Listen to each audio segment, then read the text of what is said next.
आज मैं एक ऐसे शख्स के साथ मौजूद हूं जिस पे एक नहीं 10 नहीं 33 के करीब पर्चे हैं। शनाख्ती कार्ड जो है ना वो बेसिकली पुलिस ने मिस यूज़ किया है। जब मुझे उन्होंने 33 FIR बताई तो मेरा बीपी ज़रा शूट कर गया। हमारे पास ये पहला केस था और मेरे लिए भी बहुत शॉकिंग था जब मुझे इन्होंने बताया। पुलिस ने मिली भगत करते हुए मुलजम के साथ 33-34 पर्चे इसके शनाख्ती कार्ड के ऊपर चढ़ा दिए। या फिर किसी भी शहरी के साथ ये हो सकता है? ये किसी के साथ भी हो सकता है। मुझे DSP साहब कह रहे थे ऐसे स्टूडेंट्स भी आते हैं हमारे पास जिन्होंने कनाडा और UK जाना होता है अपनी हायर एजुकेशन के लिए। शनाख्ती कार्ड के ऊपर पर्चे चढ़े होते हैं, दिल डिप्रेशन में, इस वजह से इनकी वालदा भी बीमार है। पुलिस ने चंद पैसों के लिए एक असल मुलजम से पैसे लिए।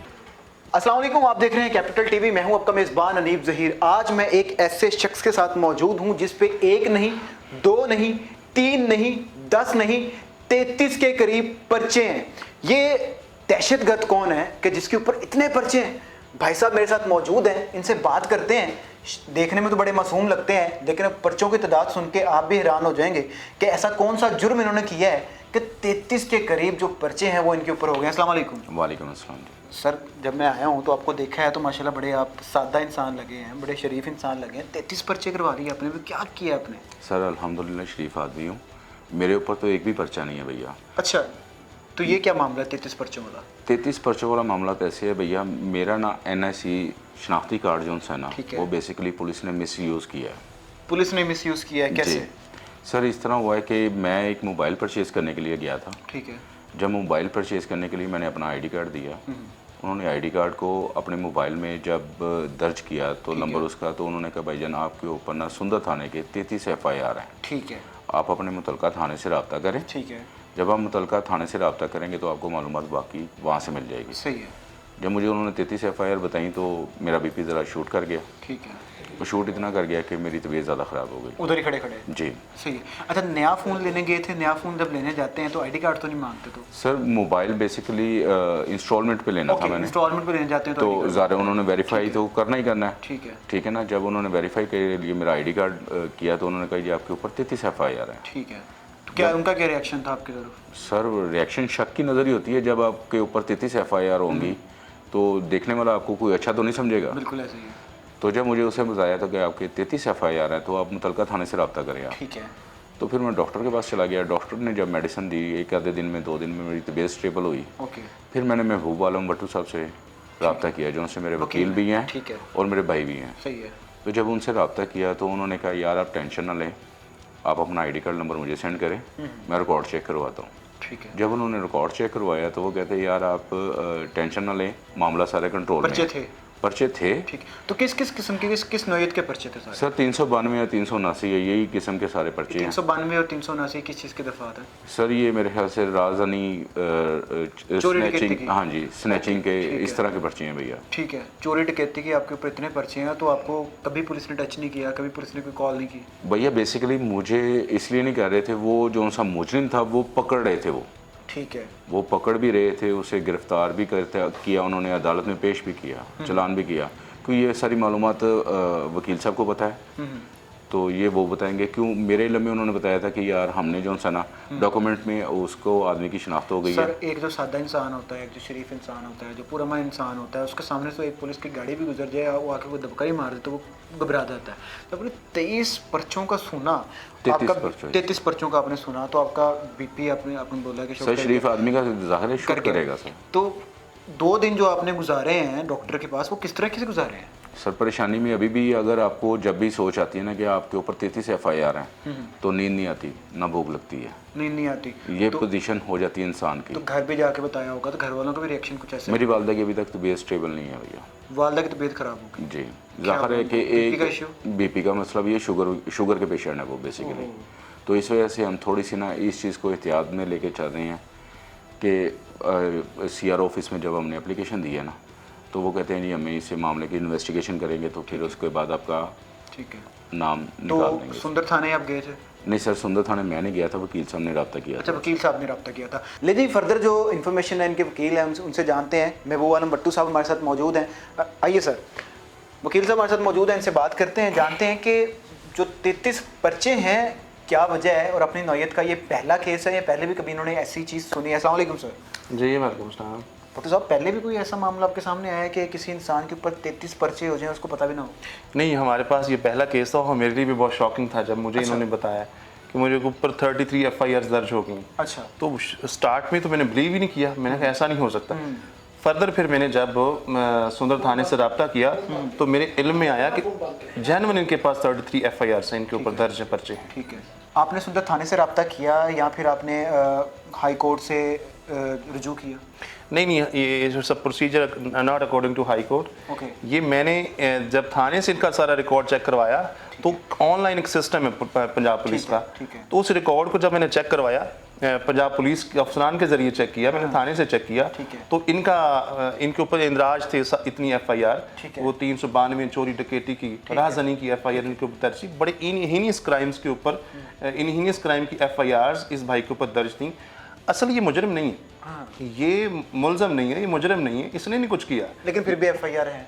ये असल में इनका CNIC का नाजायज इस्तेमाल किया गया है। किसने किया है? ये पुलिस ने किया है। पुलिस ने मिली भगत करते हुए मुलजम के साथ अच्छा, मिलकर ठीक। अपनी तमन अफसानी की खातिर ठीक है। उन्होंने इसके शनाख्ती कार्ड के ऊपर ये 33 पर्चे, बल्कि अब हम जब गए थे एक और ज़्यादा हो गया, अच्छा, 33-34 पर्चे इसके शनाख्ती कार्ड के ऊपर चढ़ा दिए। अच्छा, इस तरह तो कोई भी महफूज नहीं है। क्या इन्होंने कोई ID कार्ड अपना किसी जगह पे स्कैन किया था, कुछ किया था जिसकी वजह से इनका डाटा उनके पास चला गया, या फिर ये किसी भी शहरी के साथ ये हो सकता है? ये किसी के साथ भी हो सकता है।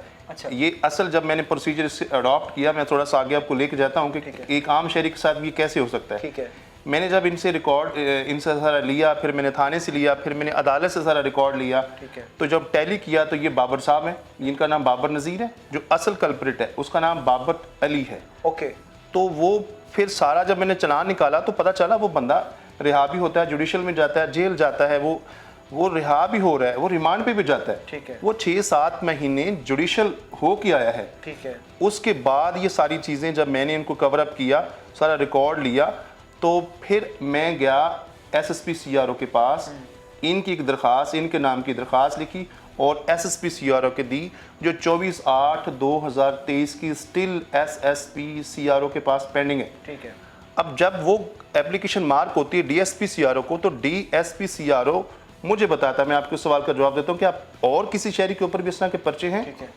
तो वो मुझे बताते हैं कि हमारे पास 20 इस तरह की एप्लीकेशंस पेंडिंग पड़ी हुई हैं। पेंडिंग पड़ी हुई इट्स है नॉट फर्स्ट वन कि आम शरीफ पुरअमन शहरियों के ऊपर FIR हुई हुई है, ऐसी एप्लीकेशन पेंडिंग पड़ी हुई है। जी जी, उनके पास पेंडिंग पड़ी हुई हैं। तो कोई सोल्यूशन नहीं है? सोल्यूशन वो कहते हैं हम इंक्वायरीज कर रहे हैं, ठीक है। जो इसके इनमें जो जिसने ये जुर्म किया है, जो इसमें शामिल है, वो पुलिस वाला है, वो क्लर्क है, वो पोल काम वाला है, हम उनके खिलाफ कानूनी कार्रवाई करेंगे।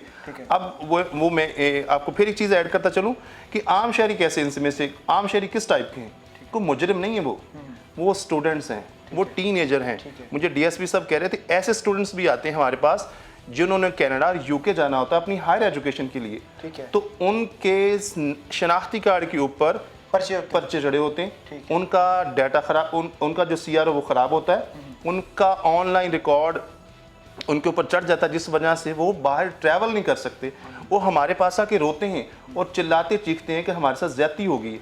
और ये काम एक दिन में तो नहीं होना कि इनका इधर से हमने एप्लीकेशन दी, उधर उन्होंने रिकॉर्ड ख़त्म कर दिया। होना तो ऐसा चाहिए, लेकिन पुलिस हमें ये कह रही है, DSP साहब हमें ये कह रहे हैं, हाँ मुसलसल इंक्वायरी करेंगे। सर इंक्वायरी करेंगे, पुलिस अफसरान जो अंदर मुलव्वस होंगे वो उनको क्या निकाल दिया जाएगा, उनके खिलाफ एक्शन होगा, जो भी होगा एक टाइम।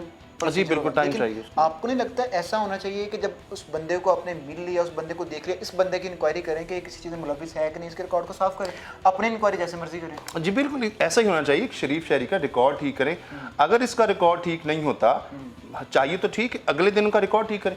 अगर नहीं ठीक होता, इसको पुलिस, इस भाई को पुलिस कहीं भी नाके पे रोकती है, बिल्कुल ऐसे ही। और अगर 33 पर्चे इस पे मौजूद हुए तो वो 33 और दर्ज कर देगी इसके ऊपर। ऐसे ही। और इस तरह के वाक़यात तो होते हैं, इनको छोड़ेगी नहीं।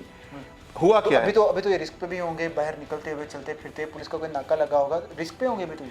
भाई ये शनाख्ती कार्ड लेके नहीं जाते, ये जब जाते हैं मुझे कॉल करते हैं कि मैं भाई जाने लगा हूँ, मेरे बैकअप पे रहिएगा, मुझे पुलिस ना उठा ले।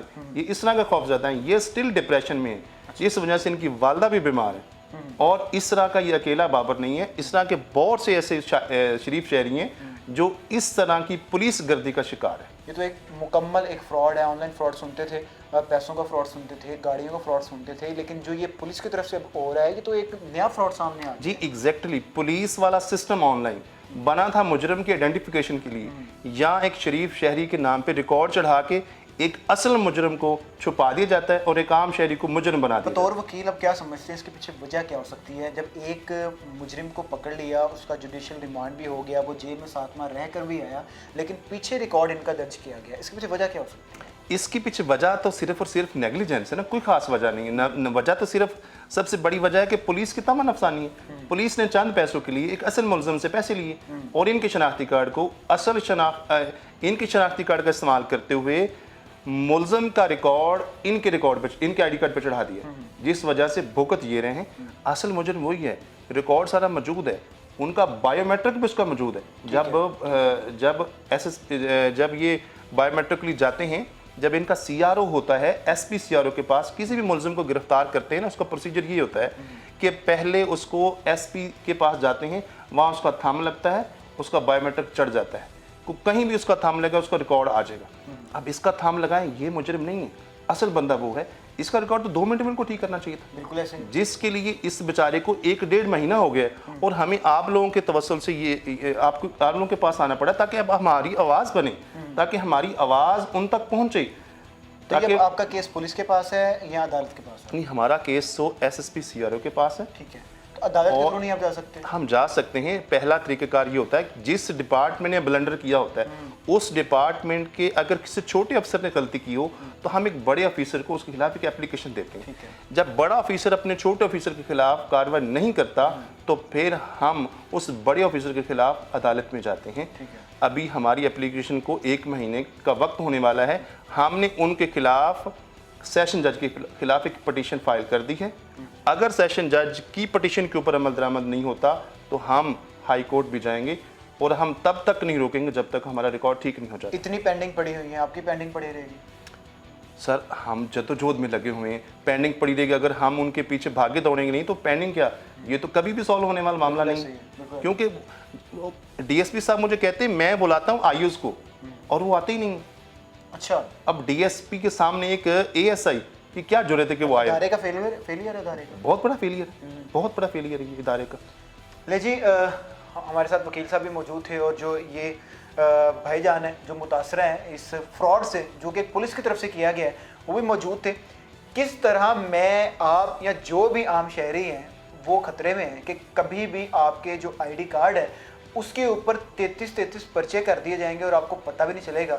और कुछ अर्सा बाद आप जब जाएंगे कहीं पे स्कैन करवाएंगे, कुछ चीज़ परचेज करने लगेंगे, कहीं बाहर जाना होगा तो आपको ये मालूम होगा कि आपके ऊपर इतने पर्चे हो गए हैं और आप कोई दहशतगर्द है, 33 पर्चे लेकर आप बैठे हुए हैं। तो आईजी साहब आजकल बहुत ज़्यादा एक्टिव हैं, डीआईजी साहब आजकल बहुत ज़्यादा एक्टिव हैं। उनको चाहिए कि जो इस तरह के मामला हैं जो पुलिस के अंदर से हैं उनकी इस्लाह की जाए, ताकि कल को आपको किसी अच्छे अल्फाज में याद किया जाए कि कोई आईजी आया था कि उसने अपने अदारे को संवारा और जो आम शहरी थे उससे महफूज रहे हैं। हमारी ये रिक्वेस्ट है कि आईजी साहब, आम शहरी इस वक्त खतरे में है। इस जैसे मासूम लोग जो खुद बीमार हो गए, जिनकी वालिदा इस वक्त बीमार है, वो सब लोग खतरे में हैं और आपकी मदद के मुंतज़िर हैं कि आप आएँ और अपने अदारे को संवारें, ताकि ऐसे कई लोग जिनकी दरख्वास्तें पेंडिंग पड़ी हुई हैं आपके अदारे के अंदर ही, उनकी सुनवाई हो सके और जो आम शहरी है महफूज हो सके। देखते रहिए कैपिटल टीवी। अल्लाह हाफ़िज़।